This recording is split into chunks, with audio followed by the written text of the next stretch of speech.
Hello, my name is Deborah Lelli, and welcome to the Lelli Law Channel.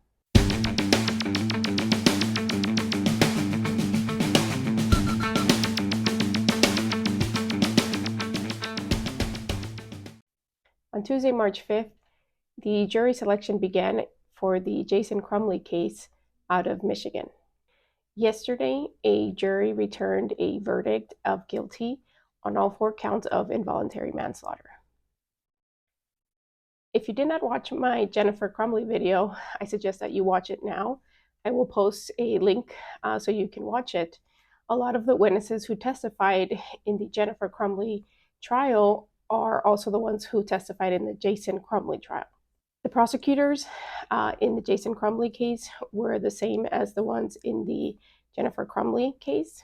The Oakland County prosecutor is Karen McDonald, and the assistant county prosecutor is Mark Keast. The defense attorney in this case was Marielle Leman. So let's get right into it. Similar to the Jennifer Crumbley case, the prosecution had to prove the shooting and the death of the 4 high school students. One of the witnesses for the prosecution was Molly Darnell. Molly Darnell was one of the victims of the shooter who was actually shot while she was at the school. Take a listen to her testimony. From the side of him, and I realize that he's raising a gun to me. I remember thinking in my head, there's no orange tip on that gun. What does that mean? I had heard somewhere in my past that BB guns have an orange tip. And my body reacted, and I jumped You're to the side. You're Yes. motioning that you jumped to the I right. jumped to the right, so I'm jumping this way in the room. And at this point, the door's closed. The door is closed, yes. Is there a window on the other side of this door, or just what No, we see? just Okay. what you see. All right. You jump to the right, and then what happens? I'm turning and I'm jumping to the right, and then I feel my shoulder move back. It feels like I've been stung by hot water. Okay, you're pointing to something. Yeah, on my arm. On your left arm. Yes. Okay. At this point, did you manage to get the night lock in already? No, the night lock's in my hand. So he could have just opened the door. The door was locked. Okay. Like the lock was on it, right? I look behind me and you can see the bullet hole in the glass leading out to the courtyard. Another witness for the prosecution was Detective Edward Wrogroski, and he testified to some of the communication exchange between the parents as well as the shooter and the shooter's best friend. There's text communication from March 8th that the prosecution side tried to use to demonstrate that the father had insight on what was going on with the shooter. However, contrary to that, the defense could have also used that to try to say that the father had no knowledge based on the communication. So there could have been an argument to both sides. Let's take a listen. From Jennifer, Ethan going to bowling. What's in green is James. Correct. What's the response there? IDK, or I don't know. Okay. Jennifer, what do you mean? I don't know. And what was James' response? James says, I don't know, period. Exactly what I said, period. We'll know after he gets home. Okay. And Jennifer's response, 3:12 p.m. Does he have his phone? Again, 3:12 p.m. Why isn't he home yet? 3:12 p.m. He should be home by now. Correct. Okay. And Jennifer at 3:12 p.m. and 56 seconds says freaking out. What was James' response? He does not get home till 3:16. Okay, so March 8, 2021, that was a weekday. From the combination of the digital evidence that you reviewed, location history, are you able to tell where James was when he was sending this message? Yes. Where's that? He was at home. And Jennifer's response, I told you to pick him up because he's upset and I don't want him to do anything stupid, goddammit. Correct. That's March 8th at 3:13 p.m.? Correct. Okay, and James's response? Dude, period, chill, period. He is fine, period. And I'm trying to fucking work. Besides communication between the parents, there was also communication between the shooter and his best friend. there was approximately 20,000 text messages between the shooter and his best friend. Some of the communication between the shooter and his best friend were very damning to the defense side. Let's take a listen. Tell us what the shooter wrote April 4th, 2021, 11:56 at night. He types, like, I hear people talking to me and see someone in the distance, and then he appears to try to correct the spelling of the word distance. Okay. And April 4th, 2021, 11:56 and 50 seconds, what does he write? I actually asked my dad to take me to the doctor yesterday, but he just gave me some pills and told me to suck it up. And 11:57 p.m., what did he write? He continues on with, like, it's at the point that I'm asking to go to the doctor. And then he says, my mom laughed when I told her. That was again 11:57 in the evening, April the 4th, 21. Correct. April 5th, 2021, this is just after midnight. What does he write? He tells his friend, but I am having bad insomnia right now, RN, and paranoia. Okay. And then what does he write? I need help. That's at 12:11 a.m. Correct. And then at 12:12 a.m., what does he write? I was thinking I calling 911 too so I could go to the hospital. And continuing on, April 5th, 12:12 a.m., what does he write? But then my parents would be really pissed. And finally, 12:38 a.m., what does he write? He says, I'm going to ask my parents to go to the doctor's tomorrow or Tuesday again. Then he continues with, but this time I'm going to tell them about the voices. And finally, he writes at 12:39 and 20 seconds, what? Like I am mentally and physically dying. Of course, there's no way to really know whether that information was accurate or not. However, it is damning to hear that information.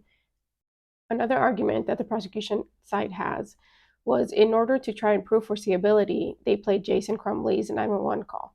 Now, the 911 call came shortly after the shooting had already started. Let's take a listen. Emergency? Okay, I'm not really sure. I'm at my house. There's an active shooter situation going on at the high school. My son goes to the high school. I have a missing gun at my house. I need an officer to come to my house right away, please. Okay, I'm not going to be able to send anybody to your house right now. So they're on the active shooter situation right now. I understand that. There's a missing gun there. I have a missing gun, and my son was at the school, and we had to go meet with the counselor this morning because of something that he wrote on a test paper, and then I was in down, and I saw a whole bunch of cops going somewhere, and I made sure that I wanted to get to the high school, so someone was going to the high school, and then somebody told me that there was an active shooter, and then I raced home just to find out. And I think my son took the gun. I don't know. It's him. I don't know what's going on. Why don't you really freaking out? My son's name is Ethan Crumbley. Crumbley. All right, sir, I'm going to put you on hold for just 1 second, okay? I have to talk to Chris Cunningham and see if I can do anything for you, okay? Thank you. Okay, Mr. Crumbley? Yes. All right, I'm going to get your name and phone number, and I'm going to have my lieutenant that's out there dealing with the situation. He's going to contact you, okay? What's your first name? My first name is James. Is your last name Crumbley? Yes. Okay. And what's that phone number for you? 248-760-6483. Okay, do you know what your son was doing when he left the house this morning? He had on a pair of sweatpants and like a gray shirt. A gray white sweatshirt. Okay. Alright. Alright, somebody's gonna give you a call, okay? I can't give you a time frame because of it. They're right in the middle of all of this. So I can't give you a time frame, but they're gonna give you a call as soon as it's possible, okay? Okay. Alright, thank you. Bye-bye. So the position from the prosecution side was if Jason Crumbley really had no idea that his son was the shooter, if it wasn't foreseeable that he could shoot up a school, then why would he place this 911 call? The defense side called Jason's sister, Karen Crumbley. She had testimony stating that she had some interaction with her nephew and that she never noticed that there was anything wrong. If she would have noticed something was wrong, then she would have said something. She might have even taken him away from the home if there was something seriously going on with him. However, she never noticed anything wrong with him. After June of 2021? Not directly, no. Heard him in the background, tell him I said hi, he said hi, things like that, but not directly, no. So based on those interactions, although they weren't direct, they were kind of in the background. Yes. Did you observe anything concerning with your nephew between June of 21 and, we'll say, November 30th of 2021? No. If there had been anything concerning that you had observed, what would you have done?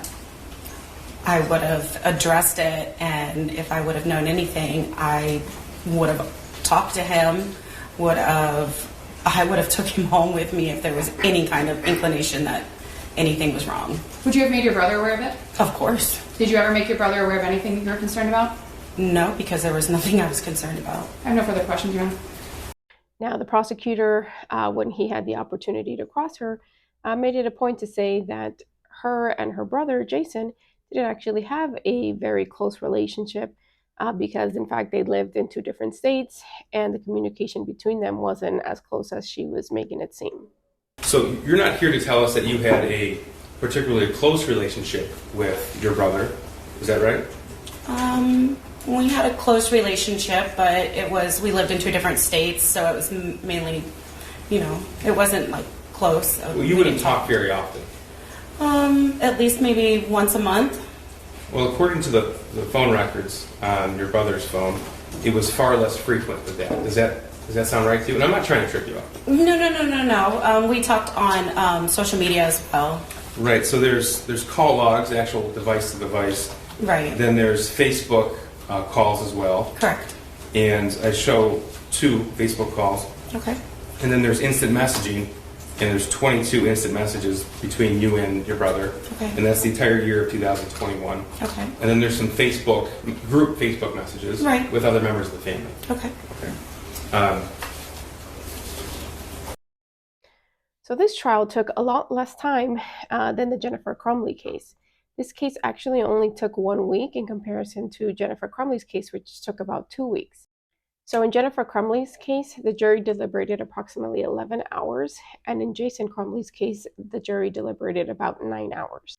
So let me know what you think. Let me know if you think that the jurors got this case right. Let me know what you think about the different styles of defense between Jennifer's attorney and Jason's attorney. Now, in Jason's case, Jason did not testify in comparison to Jennifer's case. Now, do you think that Jason should have testified? Jason and Jennifer Crumbley are both scheduled to be sentenced on April 9, 2024. Stay tuned as we cover both of their sentencings. If you have any questions, comments, go ahead and leave them in the comments below. As always, thank you for watching. Don't forget to share, like our video, and subscribe. Thank you for watching. Until next time.